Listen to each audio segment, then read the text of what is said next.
Hello guys, देख सकते हो हमारा एक वॉशिंग मशीन मिला है। आज इतना बुरा हाल है, चूहे ने क्या हाल बना के रखा। देख, यही होता है हमारा गांव इलाका में, जो मिलता है यूज नहीं करते हैं। तो यूज नहीं करने की वजह से पूरा चूहा अपना घर बना लिया था और पूरा तार खा चुका है।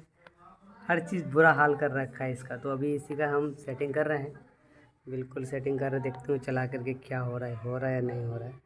देखो क्या नज़ारा है, पूरा वायर इसका वायर उधर, इसका वायर इधर करके